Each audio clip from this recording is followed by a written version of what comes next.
Hey guys, I just wanted to do another short video for y'all, a review for chapter 3 stuff.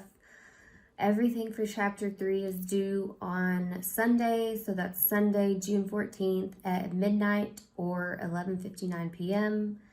So it's 3 homework assignments and a quiz due for chapter 3.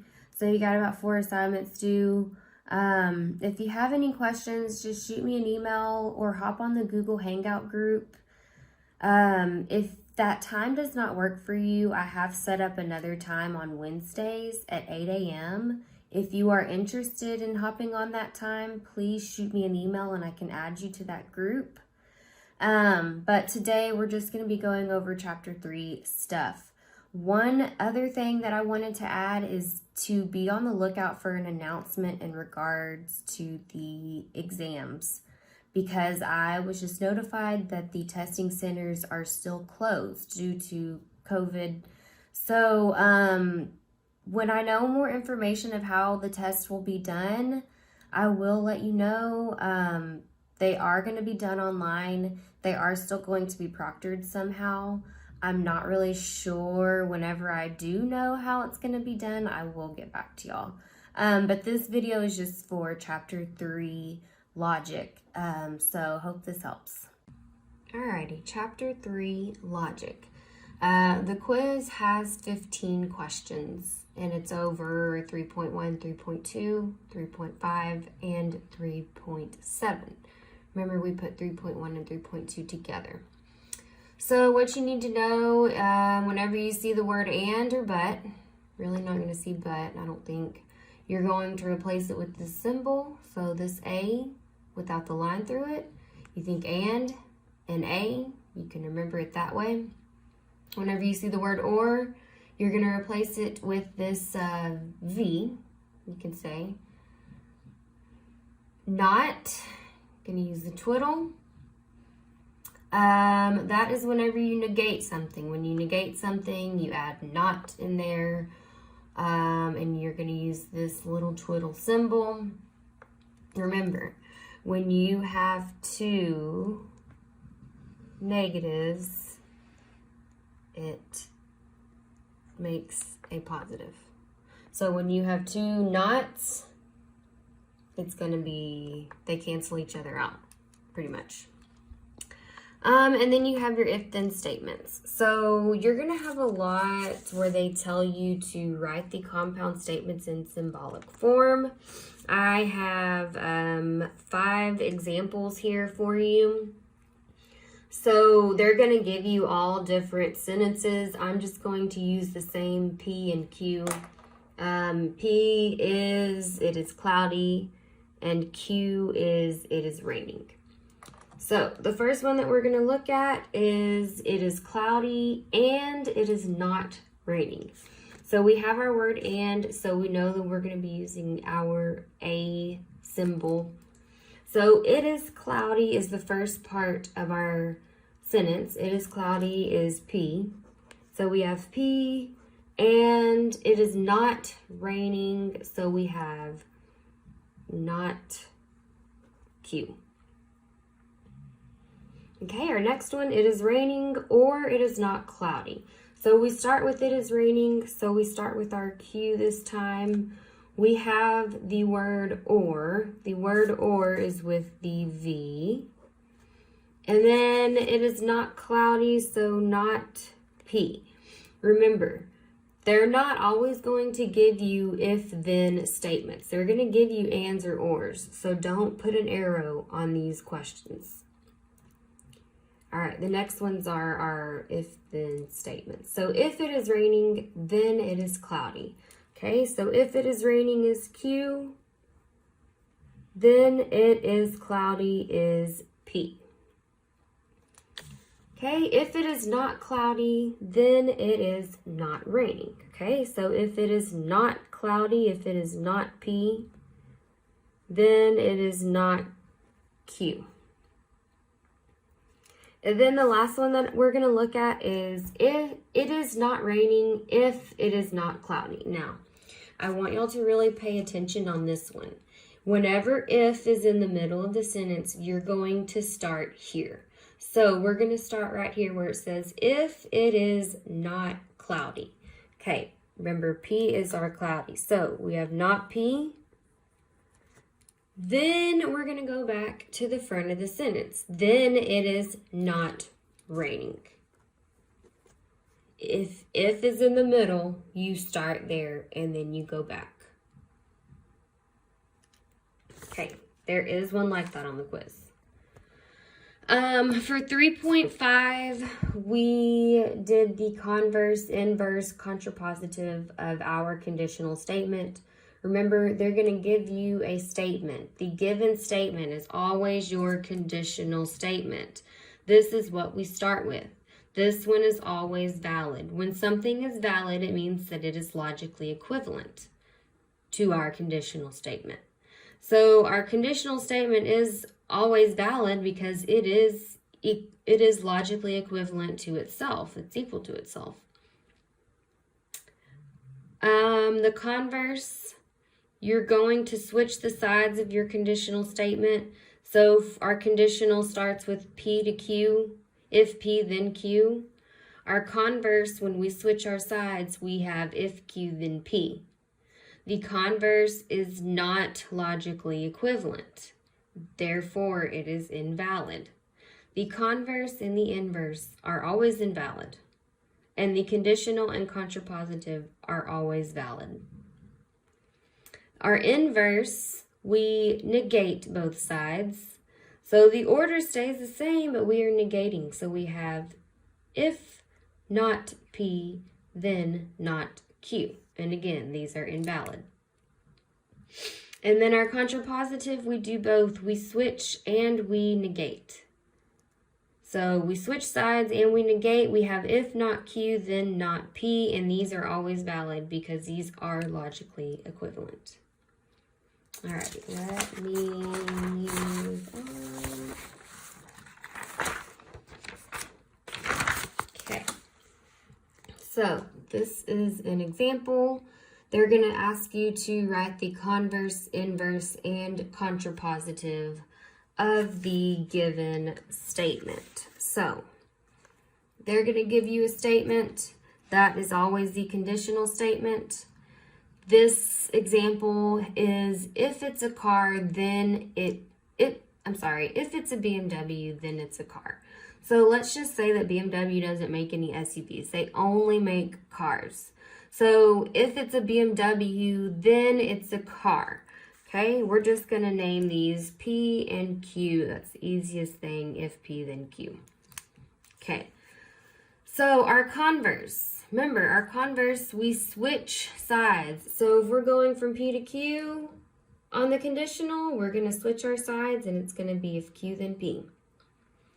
Okay, if we do if Q, then P, it says if it's a car, then it's a BMW. So do you see how this doesn't really make sense?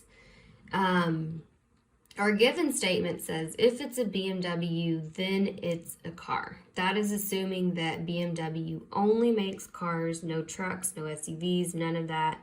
So BMW only makes cars. If it's a BMW, then it's a car. But if it's a car, then it's a BMW isn't valid, because if it's a car, it could be like a Mustang or something, which is a Ford. So it's not logically equivalent to our first statement. Okay, our inverse.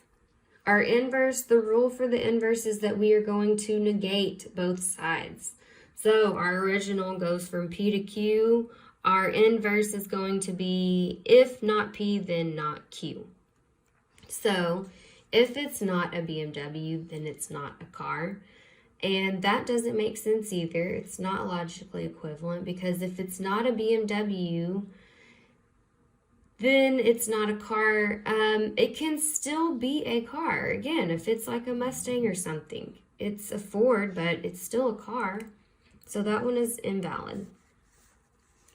And then the last one is our contrapositive. The rule for our contrapositive is to do both. You switch sides and you negate.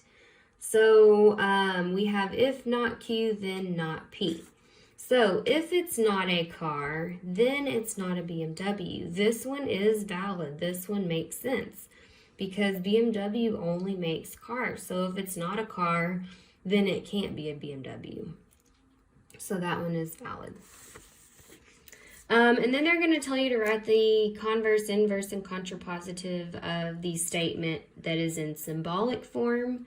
So the one that I'm going to do is we have if not Q, then P. This is our conditional. This is our given statement.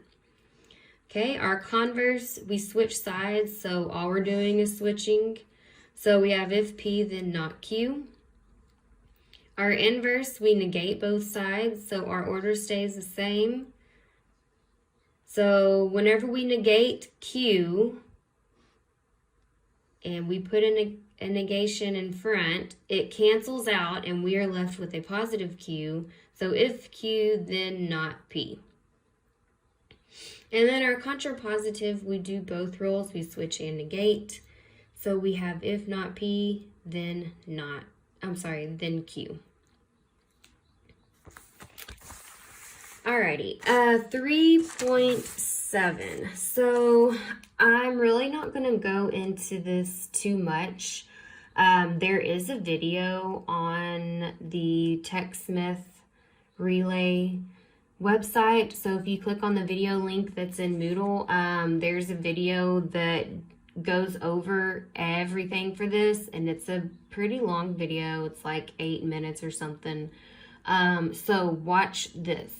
The only thing that I'm going to say is that on this disjunctive reasoning, you have two rules. The first rule is that this middle line has to have a twiddle.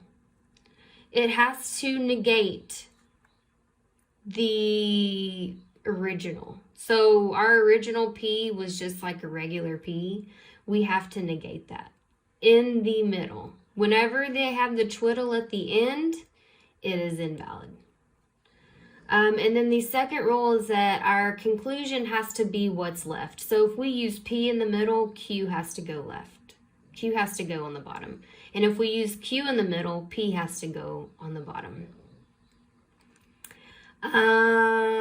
So just watch that video if you need help on these. I'm only showing the valid ones. The valid means it's logically equivalent. If it's not valid, then of course it's invalid. Okay, so we are going to use the truth table to determine if the argument is valid or invalid. So they are going to give you something that looks like this. The trick is that you need to bring your conclusion up to the second line so you can compare. So you're comparing it to our first statement. This is our conditional, this is our given. We start with if not P, then Q. And we end up with if Q, then not P. So what have we done?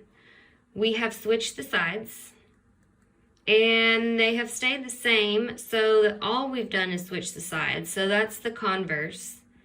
The converse is not valid, so invalid. You have to see what's going on, what happens. Once you figure out what rule it is, you can then say, okay, it's the converse, and we know the converse is not valid. Okay, so let's look at our next one. So we have our conditional is if not P, then not Q. And then we have if Q and then P. So we're going to bring our P up so we can compare. So we have switched the sides. Q is now in the front and P is at the end. And we have negated them. So whenever you switch and negate, it is the contrapositive. And the contrapositive is always valid. Okay, we're almost done. Just a couple more examples I wanted to go over. So they're gonna give you this in sentences. So our example says, if it is hot, the AC is on. The AC is not on, therefore it is not hot. So they're gonna tell you to figure out if it's valid or invalid. And then you're going to have to write the argument in symbolic form. So, the easiest thing to do is to label your sentences. Whenever we label, I just use P's and Q's. That's the easiest thing to do. If it is hot, the AC is on. If P, then Q. The AC is not on, not Q. Therefore, it is not hot. So, whenever we compare, we have switched sides and we have negated. So, we have our contrapositive. So, it's valid.